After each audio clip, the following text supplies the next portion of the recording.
Assalamualaikum warahmatullahi wabarakatuh. Bismillah, alhamdulillah, rabbil alamin. Ketemu lagi dengan mata kuliah Living Quran. Kali ini kita akan mencoba membahas tentang beberapa desain penelitian Living Quran yang mungkin bisa kita pakai dalam penelitian-penelitian kita yang tentang Living Quran.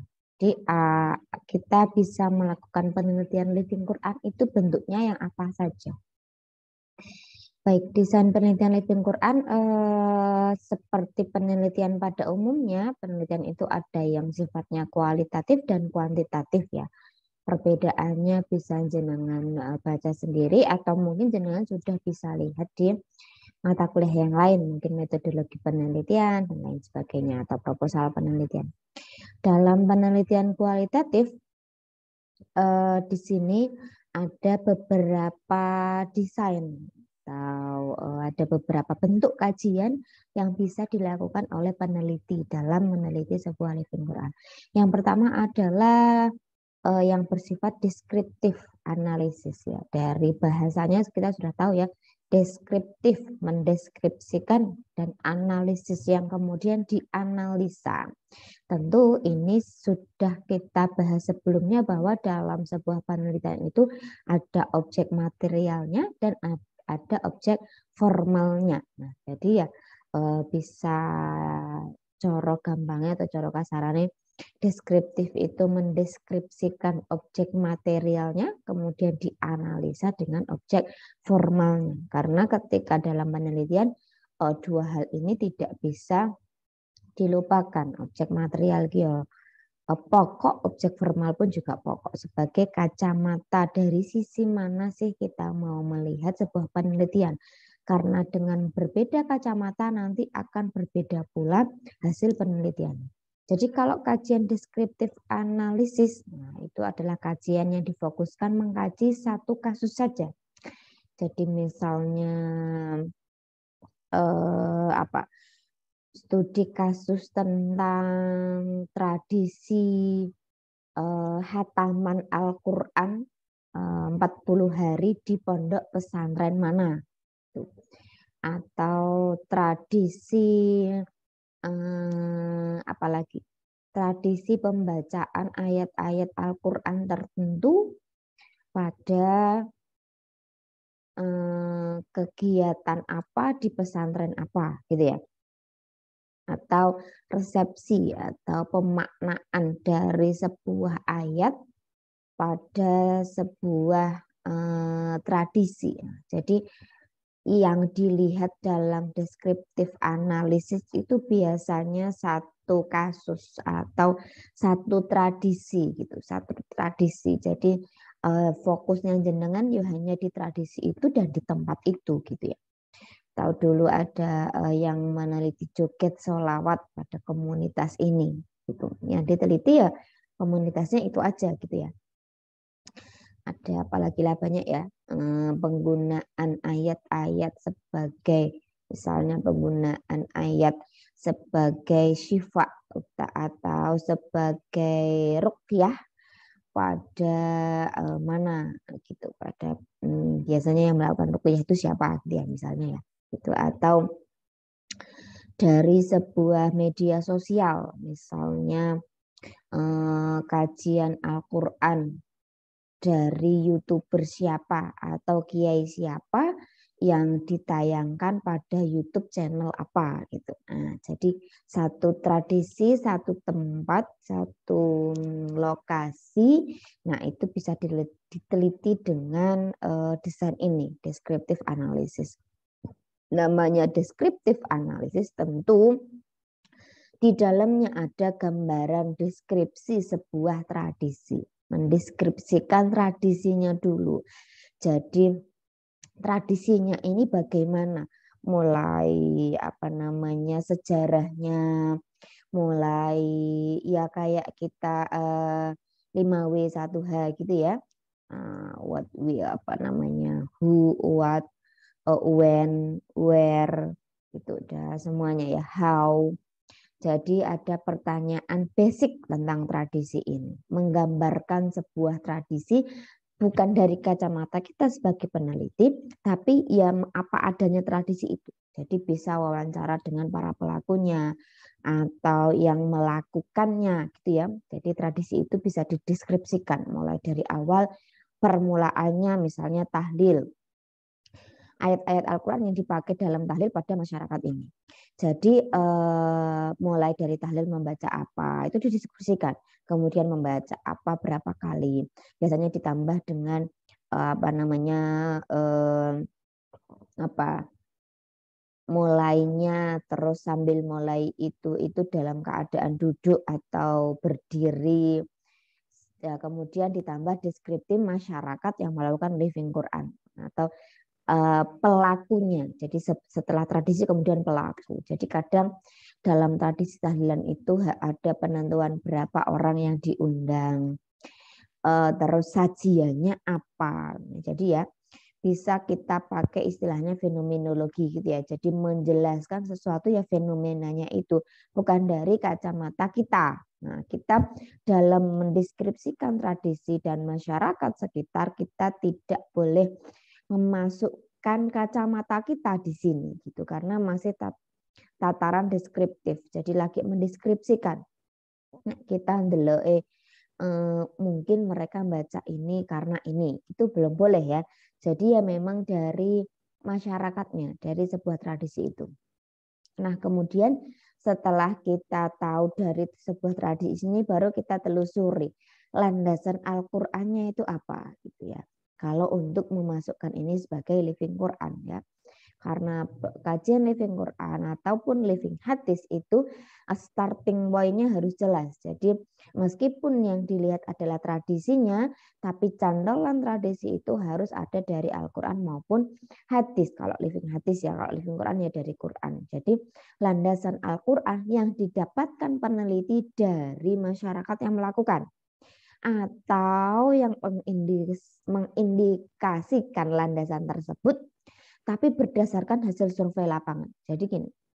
Jadi tidak semuanya tahu apa landasan mereka melakukan ini. Itu biasanya masyarakat bawah ya. Itu harus kita telusuri. Misalnya tradisi ini itu dari mana datangnya atau dulu itu siapa, pemimpinnya siapa. Nah, kita bisa tanya ke pemimpinnya atau tokoh agamanya. Biasanya yang lebih atas itu yang tahu sejarahnya gitu ya. Kenapa menggunakan ayat ini, kenapa menggunakan ayat ini. Kalau masyarakat biasanya pokok derek imame gitu ya, imame derek pak yainya gitu. Nah, kalau tidak bisa didapatkan dari masyarakat, kita bisa telusuri lebih lanjut ke atas-atas itulah ya. Atau kalau kita bikin bagan itu tradisi ini muncul dari siapa, sejarahnya gimana, diturunkan ke siapa, turunkan ke siapa, turunkan ke siapa. Biasanya kan tradisi itu seperti itu. Sama kayak misalnya di desa saya itu dulu ketika orang meninggal itu masih yang geden gitu misalnya ya. Orang meninggal itu dikasih makan apa yang takziah kok yang meninggal ya. Yang meninggal dikasih makan yang nggak bakal bisa dimakan. Ketika takziah itu geden gitu. Jadi dari pertama kali takziah itu ya makan kayak wong mantu gitu. Makan terus hari berapa makan lagi. Apalagi ya 7 hari makan lagi setiap. Kan kalau di tempat saya itu fidak namanya ya. Jadi tiap hari itu tahlilan gitu orang meninggal itu dikasih makan gitu. Sampai akhirnya ada yang tokoh agama yang merasa bahwa itu memberatkan gitu. Itu memberatkan. Jadinya harus dikurangi. Wong wes sudah keseripahan keluarganya meninggal kok masih suruh menyuguhi makanannya gitu ya. Akhirnya tradisi itu mulai dihilangkan. Kegiatannya tetap, tahlilannya tetap, tapi makanannya mulai dihilangkan, paling diganti roti, diganti permen gitu-gitu aja. Itu pun juga ketika yasinan yang Kamis malam Jumat itu ya, kalau bapak-bapak di desa saya itu malam Jumat itu selalu dikasih makan. Gitu. Padahal malam Jumatan itu kan keliling rumah gitu. Jadi nggak siapa yang narik ya, siapa yang minta, tapi keliling rumah. karena itu memberatkan walhasil tidak semua rumah siap untuk ditempati sebagai yasinan, maka itu harus dihapus. Nah, yang penting ada minumnya. Nah, akhirnya seperti itu. Boleh pakai makanan asal memang si keluarga itu sekalian mau memperingati apa gitu kan. Kadang ada malam Jumat itu yang ditarik sama keluarga tertentu karena memperingati haulnya keluarganya gitu misalnya. Nah, itu boleh menggunakan makanan. Tapi selama yasinan itu hanya rutinitas yang biasanya, maka harusnya ya yang penting ada minumnya. Nah, gitu ya. Jadi itu perlu ditelusuri sejarah apa sebuah tradisi ini terjadi itu perlu ditelusuri. Jadi tidak hanya deskripsi yang kita lihat atau kita ada gitu namanya mau penelitian Living Quran itu kan lapangan ya istilahnya ya. Jadi kita harus hadir untuk menyaksikan gitu. Apa meneh nak guru cerita tok gitu ya. Kita harus hadir menyaksikan dan yang kita telisik itu tidak hanya ketika kita hadir tapi juga runtutan gitu. Runtutan tradisinya bagaimana masyarakatnya saat itu. Nah, dan untuk menemukan landasan Al-Qur'annya. Kalau tidak ketemu pada masyarakatnya, cari yang lebih tahu. Nah, seperti itu. Kemudian kalau perlu kita mentakhrij ayat, kok kayak hadis gitu ya. Takhrij ayat ya artinya maksudnya gambaran global tentang ayat ya, asbabun nuzulnya apa, bersifat maki madani dan lain sebagainya. Isi global tentang apa namanya Al-Qur'an itu ada di surat apa yang menggambarkan apa gitu ya. Jadi mendeskripsikan ayatnya juga gitu. Kalau diperlukan ya, karena di sini ketika Living Quran itu memang core-nya ada pada tradisi. Nah, tapi sebagai pelengkap biasanya para peneliti tetap akan membahas ayatnya bahwa ayat ini maknanya seperti ini. Sama enggak sih dengan fungsinya atau ayat ini yang dipakai fungsinya sebagai apa yang kita temukan dalam masyarakat tersebut. Nah, baru kesemuanya itu dianalisa dengan apa tadi yang mau kita pakai gitu ya, dengan teori kerangka teori apa yang akan kita pakai dalam menghasilkan sebuah penelitian ini gitu. Jadi kan kadang ada yang akhirnya nanti muncul fungsi tertentu gitu. Tahlilan itu bisa apa namanya kalau diteliti fungsi makna, misalnya kerangka teorinya memakai makna itu ada maknanya dalam sisi ekonomis, ada dalam sosial itu merakatkan hubungan ya kayak yasinan tadi ya. Yasinan yang keliling per rumah-rumah itu kan tidak hanya untuk semata-mata sisi Islami atau sisi melivingkan Al-Qur'an dan hadis saja, tapi itu juga merangkul. Jadi masyarakat itu biar anjang sana ke rumah-rumah sesama penduduk di sekitar gitu. Jadi pernah masuk di rumahnya, saya gitu ya, sebagai ajang silaturahimnya. Kemudian dari pihak yang mengadakan acara itu sebagai ajang sodakohnya. Nah, gitu. Nah, hal-hal yang seperti itu yang akan kita temukan gitu. Berbeda kerangka teori, maka nanti akan berbeda pula hasil yang bisa kita sajikan atau hasil penelitian kita. Kemudian yang setelahnya ada desain lain yaitu kajian tematik. Nah, tematik jenenge tema ya. Tematik sama kayak tafsir tematik. Jadi basisnya adalah tema. Praktik Living Quran berdasarkan tema-tema yang diangkat atau bisa disebut dengan studi kawasan. Kawasan itu artinya sebuah kawasan tertentu gitu ya. Satu kawasan misalnya resepsi apa di Salatiga itu kan kawasan. Jadi yang diteliti tidak hanya satu tradisi tapi juga beberapa tradisi di beberapa daerah gitu. Jadi menentukan dulu tema Living Quran yang akan diangkat. Misalnya praktik akikoh yang bisa disandarkan dengan hadis ya, kalau praktik akikoh apa yang dari Al-Quran. Apa sebuah praktek yang mengambil dari Al-Quran, tapi kita melihatnya itu tidak hanya pada satu tradisi. Tidak hanya pada tradisi, misalnya kita mau melihat praktek Living Quran di pesantren di pesantren tahfidzul Quran.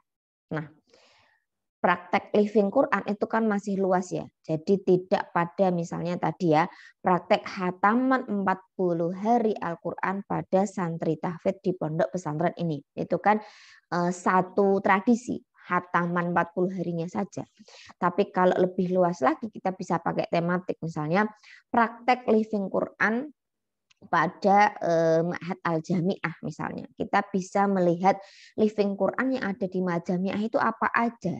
Ada semaan Quran misalnya, atau ada yang setoran hafalan, atau mungkin kajian penafsiran, atau dan lain sebagainya. Jadi nanti kegiatannya bisa beragam gitu ya. Jadi tematik ini lebih luas dibandingkan deskriptif analisis. Nah, gitu.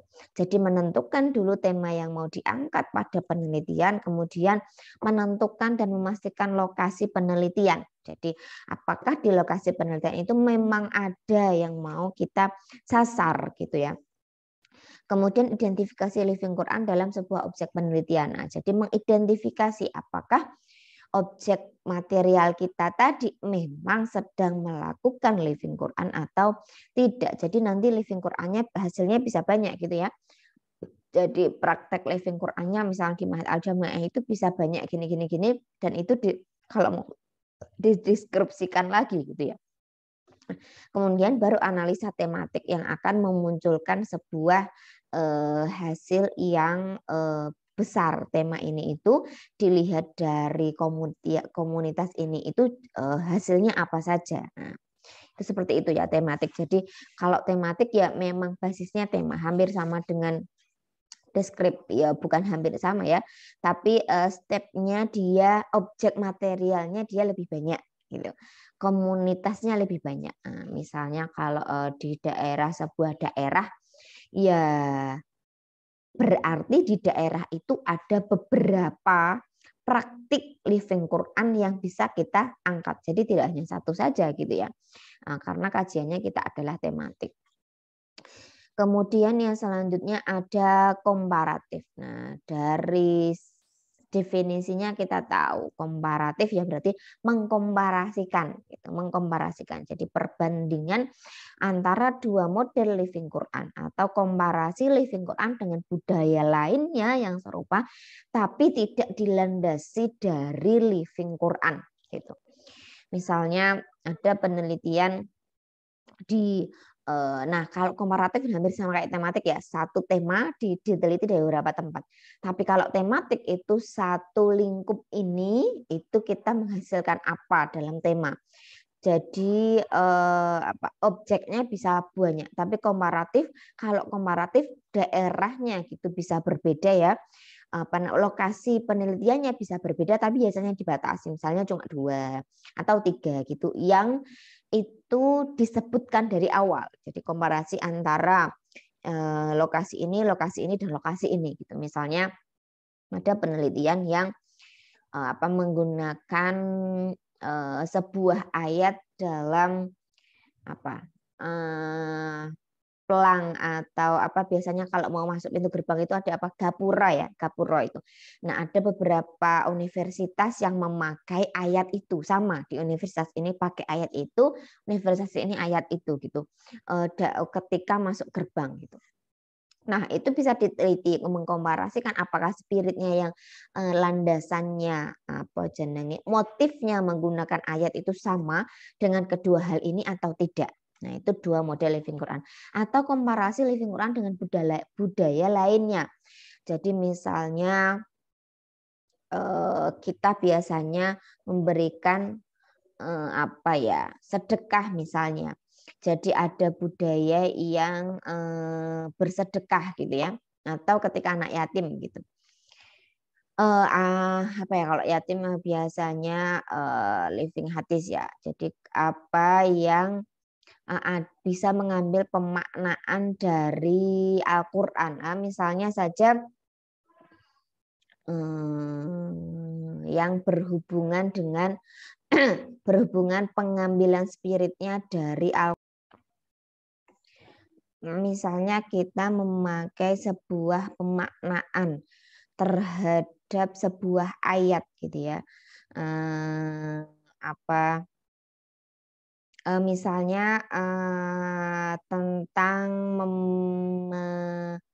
apa ya, yang paling gampang ini memang biasanya karena bersumbernya dari hadis gitu ya, atau karena biasanya praktek-praktek ibadah itu memang lebih detailnya memang ajarannya ada di hadis gitu ya. Kalau Al-Qur'an itu kan memang lebih umum, misalnya kayak bersedekah lah, kita ambil contoh yang simpel saja. Misalnya kita melakukan sedekah dengan orang-orang yang tidak mampu gitu ya, itu ada yang basisnya dari Al-Quran karena perintah sedekah itu banyak, tapi ada juga komunitas lain yang juga bersedekah dengan anak jalanan dan lain sebagainya, tapi basisnya tidak dari Al-Quran gitu ya, dari nilai yang lain, mungkin dari nilai kemanusiaannya dan lain sebagainya. Nah, itu bisa dikomparasikan. Jadi ada dua praktik yang sama tapi landasannya berbeda. Nah, itu bisa juga dikomparasikan. Nah, jadi biasanya kalau komparatif itu yang dikomparasikan jelas mana dan mana. Nah, tapi harus ada yang sama. Kalau yang tadi perbandingan dua model Living Quran berarti ada satu ayat yang dipakai oleh kedua tradisi yang penggunaannya atau aplikasinya berbeda satu sama lain. Nah, seperti itu. Kemudian, nah kalau komparatif ya kita harus melakukan kajian pendahuluan ya, tentu ya. Kajian pendahuluan itu maksudnya memang di beberapa lokasi yang mau kita tunjuk itu memang ada kesamaannya atau tidak gitu ya. Namanya komparasi itu kan membandingkan, itu kan pasti ada persamaan dan perbedaan ya, namanya perbandingan. Kalau semuanya sudah beda ya kita tidak akan bisa membandingkan. Tradisinya berbeda, semangat atau basicnya berbeda, motif dibaliknya berbeda, semua itu tidak akan bisa kita bandingkan karena itu dua hal yang berbeda. Tapi namanya komparasi itu pasti ada persamaannya dulu. Entah dari starting point-nya mereka sama-sama menggunakan ayat, atau aplikasi atau tradisinya yang sama tapi starting point-nya berbeda gitu. Kemudian latar belakang ayat itu juga ditampilkan ya, kayak tadi ya, semua tentang Living Quran meskipun fokusnya ada di tradisinya, tetap tahrij tentang ayatnya itu tetap dijabarkan. Kemudian mengkomparasikan antar satu lokasi dengan lokasi yang lain. Ini beberapa desain yang kualitatifnya. Kemudian selain kualitatif ada juga yang kuantitatif ya tentu. Jadi desain yang kuantitatif ya kita bisa lihat lah ya, nek kuantitatif itu ya berhubungannya karo angka, ngono lah ya, berhubungannya sama angka. Jadi ayat apa yang mau disurvei, kemudian penelitian apa, eksperimen, tingkat keterpengaruhan. Nah, itu jenengan bisa mendapatkan lebih rigid lagi di metodologi penelitian ya, mungkin ya. Nah, kalau di sini gerambiang aja atau enggak terlalu dalam. Kemudian menentukan respon dan lokasi dan waktu ya sama lah, kalau kuantitatif itu sama dengan model-model penelitian yang lainnya. Jadi misalnya ayat tentang poligami ya, misalnya gitu ya, ayat tentang poligami. Nah, itu bagaimana pemaknaan ayat tentang poligami di berapa orang. Jadi sampelnya ditentukan. Nah, ini apakah misalnya ayat poligami ini menjadi dasar orang-orang berpoligami. Nah, jadi pemaknaan ayat poligami terhadap orang yang berpoligami itu bagaimana saja. Nah, itu disurvei, tentukan sampelnya. Berapa orang yang mau disurvei. Nah, biasanya kalau kuantitatif kan dengan angket, dengan pertanyaan, terus nanti munculnya dua angka berapa persen, berapa gitu-gitu ya. Nah, itu jadinya lebih tahu lah ya kalau penelitian kuantitatif itu.